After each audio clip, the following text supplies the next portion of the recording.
од Вашингтон, ова е ТВ журналот на Гласот на Америка на македонски јазик Newsflash. Јас сум Лилица Китановска. Тибет станал пекол на земјата. Ова го вели тибетскиот спиритуален лидер во екзил Далај Лама, која обвини Кина за убиство на илјадници луѓе во Хималајскиот регион. Со ова го започнуваме блокот вести за денеска. Во говорот во Дарамсала на одбележувањето на 50-та годишнина од востанието против кинеското владење, Далај Лама рече дека изминатите 5 децении донеле невидено патење и уништување на земјата и народот на Тибет. Тој рече дека репресивната политика и насилните кампањи на кинеската влада за време на окупацијата донеле големо страдање и проблеми за тибетјаните, што тие буквално искусиле пекол на земјата. Кина веднаш го отфрли невообичаено остриот коментар на Далај Лама. Кинеското Министерство за надворешни работи возврати дека нема да одговори на, како што ги нарече, лагите на Далај Лама. А Кина и САД разменија обвинувања во врска со спорот во Јужното Кинеско море. Морнарицата на САД тврди дека 5 кинески бродови во неделата опколиле и малтретирале нејзин разузнавачки брод што се наоѓал во меѓународни води. Официјален Пекинг пак обвини дека бродот Impeccable го прекршил меѓународното право и кинеските закони со тоа што действувал во специјална економска зона. Американски морнарички представници велат дека кинеските бродови сфрлиле дрвени препреки на патеката на Impeccable и се обиделе да се прикачат на каблите со кои бродот влечел сонарна опрема за подморници. За време на инцидентот кинеските морнари се приближиле на 8 метри пошто персоналот на Impeccable почнал да прска вода од противпожарните црева кон кинеските бродови. Американскиот подпредседател Џо Бајден вели дека се полошата ситуација во Авганистан представува безбедносна закана за САД и сите земји членки на НАТО и порача дека Вашингтон е за поблиска соработка со европските сојузници во изработка на нова стратегија за стабилизација на регионот. Бајден говореше на состанокот на Северноатлантскиот совет во Брисел. Првиот човек на Меѓународниот монетарен фонд вели дека растежот на светската економија многу веројатно ќе се намали под нулата оваа година во, како што некои велат, големата рецесија. Директорот Доминик Штраус-Кан на конференција во Танзанија денес кажа дека шоковите на африканската економија ќе бидат големи ако стапката на светска трговија продолжи да опаѓа со алармирачко темпо. Светската банка деновиве излезе со слична прогноза, велејќи дека глобалната економија ќе се намали во 2009 за прв пат по Втората светска војна, а американскиот секретар за финансии Тимоти Гајтнер побара од демократите во представничкиот дом трпение, додека администрацијата на Обама работи на американската економија.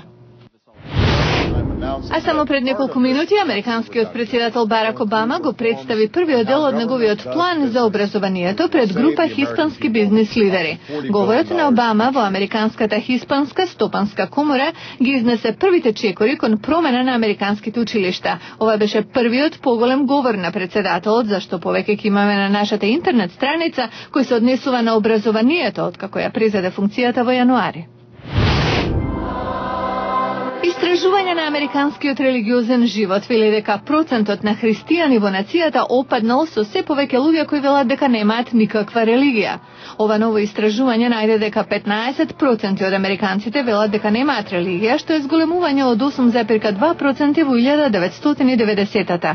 Католиците остануваат најголема религиозна група со околу 25% од населението, а во 2008 христијаните сочинувале 76%, што беше опаѓање од 86% во 1990-та. Муслиманската популација продолжува да расте од 0,3% во 1990-та на 0,6% во 2008-та.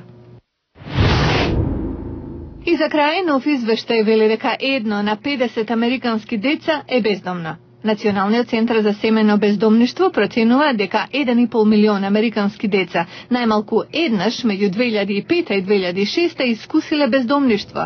Извештајот вели дека американското бездомништво е проблем што се влошува заради губењето на работни места, губењето на домови во САД и продлабочувањето на рецесијата. Како одрез на катастрофата што ја донесе ураганот Катрина, Тексас, Џорџија, Арканзас, Ново Мексико и Луизијана се на дното на листата како најзагрозени од бездомништво, а северната држава Конетикат има најмалку деца бездомници.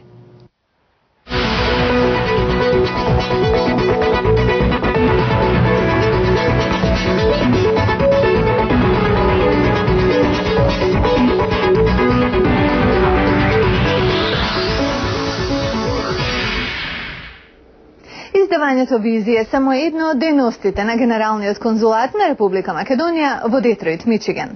Јане Бојаджиевски, кој разговараше со конзулот Игор Дуковски, има повеќе. Генералниот конзулат во Детройт, сојузната држава Мичиген, е лоциран во област каде живее најбројната македонски селеничка заедница во САД, организирана во црковни општини и невладини организации. Иако нема официјални податоци, се работи за околу 20.000 селеници. Според генералниот конзул Игор Дуковски, конзулатот работи на многу повеќе нешто отколку само издавање на визи. Генералниот конзулат во еден проактивен и партнерски однос со македонските организации тука во Детройт и неговата поширока околина спроведува проекти од областа на културата и образованието, со кои проекти се помага да се зацврстат врските на иселениците со татковината.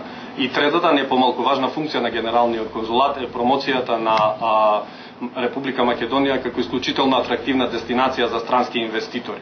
Македонските иселеници во Детройт се организирани во две црковни општини: Свети Ѓорги Кратовски од Фармингтон Хилс и Раѓање на Пресвета Богородица од Стерлинг Хајтс. При црковната општина Раѓање на Пресвета Богородица функционира културно-уметничко друштво Танес, каде што најмладите иселеници го изучуваат македонскиот јазик и посетуваат часови за учење на македонски ора и танци.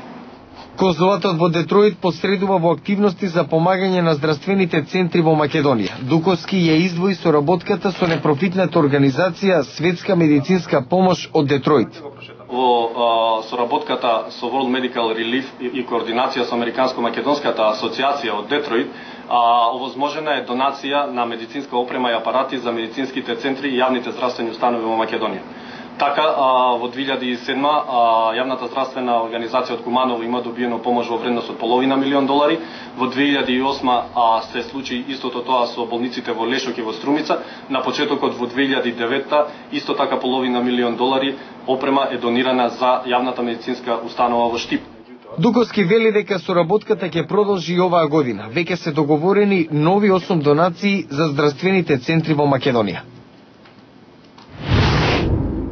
Го гледавте News Flash на Гласот на Америка на македонски јазик. Јас сум Лилица Китановска. До гледање.